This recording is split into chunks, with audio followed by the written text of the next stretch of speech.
ABN కథనాలతో Cisco నుంచి Ippala రవీంద్రారెడ్డిని తప్పించారు. AP కార్యకలాపాల నుంచి ఇప్పల రవీంద్రారెడ్డిని తప్పించినట్లు లోకేష్ కార్యాలయానికి సమాచారం పంపారు. కాగా గతంలో అనుచిత పోస్టులు పెట్టిన ఇప్పల రవీంద్రారెడ్డి మంత్రి లోకేష్ ను కలవడంపై టీడీపీ నేతలు భగ్గుమన్నారు.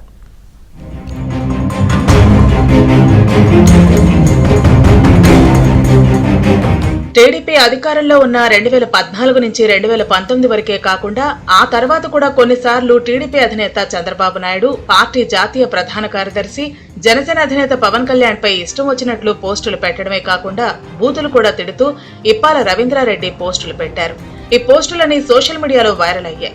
అప్పట్లో టీడీపీ ప్రభుత్వం అతనిపై కేసులు కూడా నమోదు చేసింది. ఆ తర్వాత కూడా కొన్ని పోస్టులు వచ్చాయని టీడీపీ నేతలు చెబుతున్నారు.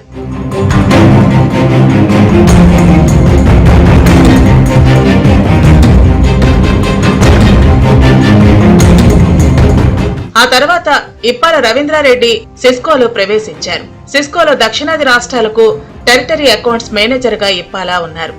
ఇటీవల కూటమి ప్రభుత్వం అధికారంలోకి వచ్చిన తర్వాత ఏపీ విద్యాశాఖ, ఐటీ అధికారులతో సిస్కో టచ్ లోకి వచ్చింది. ఏపీ స్కిల్ డెవలప్మెంట్ కార్పొరేషన్ తో ఇటీవల సిస్కో ఎంఓయూ కుదుర్చుకుంది.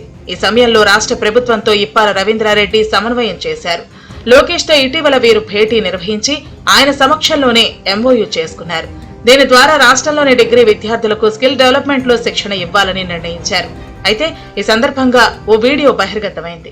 ఈ వీడియోలో ఇప్పాల రవీంద్రారెడ్డి లోకేష్ పక్కనే ఉండటమే కాకుండా ఆయనకు షేక్ హ్యాండ్ ఇవ్వటాన్ని టీడీపీ సోషల్ మీడియా కార్యకర్తలు గుర్తుపట్టారు. వెంటనే వారు సోషల్ మీడియాలో మండిపడ్డారు.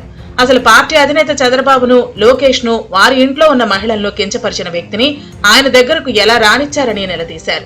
ఈ విషయం తెలుసుకుని కలెక్టర్ల సమావేశంలో ఉన్న లోకేష్ వెంటనే పేషి అధికారులపై ఆగ్రహం వ్యక్తం చేశారు. అంతేకాకుండా ఇప్పాల రవీంద్రారెడ్డి గత చరిత్రతో పాటు అతని భవిష్యత్తులో ఏపీ కార్యకలాపాల నుంచి తప్పించాలని సిస్కో ఉన్నతాధికారులకు మెయిల్ పంపారు. ఈ మెయిల్ పై సైలెంట్ అయిన సిస్కో మరుసటి రోజు లోకేష్ ఓఎస్టీకి ఫోన్ చేసి జరిగిన పరిణామాలపై చింతిస్తున్నామని, ఇప్పాల రవీంద్రారెడ్డిని ఏపీ కార్యకలాపాల నుంచి తప్పిస్తున్నామని మౌఖికంగా చెప్పినట్లు తెలిసింది.